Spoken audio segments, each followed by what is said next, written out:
Hey YouTube, welcome to this installment of Knife and Tool Nerd. So today we're actually going to be talking a little bit more about like dealing with or processing firewood and the tools that you could use for that sort of task. You have multiple options in that arena. You could make use of a hatchet or an axe for processing down firewood.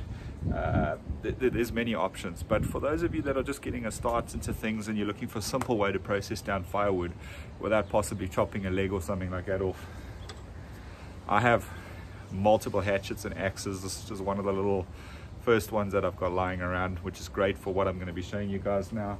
You could also make use of a nice solid sort of outdoor blade, something that's going to stand up to being batoned and beaten a little bit without breaking. You could of course also make use of something like this. This is more of I don't even know, it's like a hybrid between a machete and a cleaver, but it'll also get the work done for batoning. Of course you could also make use of something like a kukri or something like that to baton through the wood and to splice that wood down. So I'm just going to show you some of the techniques that are used. What you will need is a nice piece of hardwood. I like this piece here, which I've just fished out. It's got that little bit of extra weight and you can beat down quite hard on this without the splitting. It's quite a solid hardwood, like I say, and we're going to just be processing down some normal sort of firewood for a potjie, which we're going to be doing this afternoon. So let's check this out. So what I do recommend when you're splitting down firewood is you split down with the grain of the wood. This is already chopped wood, so all we're going to be doing is we're going to be whittling it down, splitting it down into smaller pieces. The process is pretty straightforward. If you're going to use your axe, you could take swings at it and chop, or you could just seat it there and then go for it with batoning.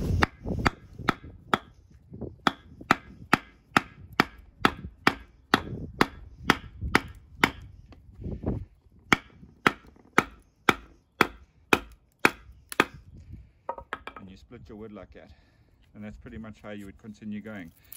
This wood is a little bit hard, but it gives you an idea of how the batoning works. It's been a little bit ant-eaten inside there, but this red sort of wood in the middle is obviously a lot harder, but that just sort of gives you an idea of the process of splitting down the wood even further.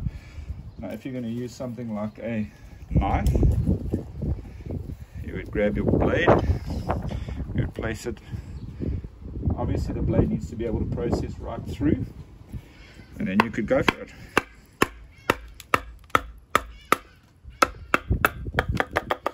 Now, I'm not going all the way down because I don't want to hit into the floor, and there you pretty much have it, batoning through with a pretty solid, okay, this is a really solid blade by RMA knives, so this will get the job done.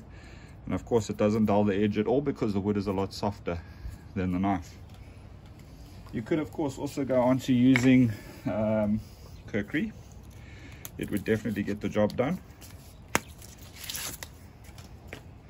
So I would recommend going more there or here. It's totally up to you. I'm going to go this side a little bit and off you go. Obviously that was a very soft piece, but that would also get the job done, and again the blade's not going to be dulled or anything by it.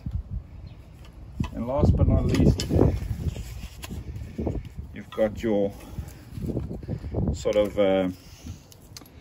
your cleaver or whatever you want to call this, and the same thing would apply. You basically place it in place and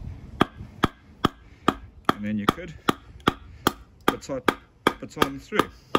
Now the nice thing about using this cleaver, like I said, I don't want to go all the way to the ground, is because of how deep this is, you can still be, you can still be hitting it from this side over here and pretty much splitting down through the wood, which is quite nice. So yeah, there's multiple ways to skin the cat, and any of these tools will get the job done quite efficiently.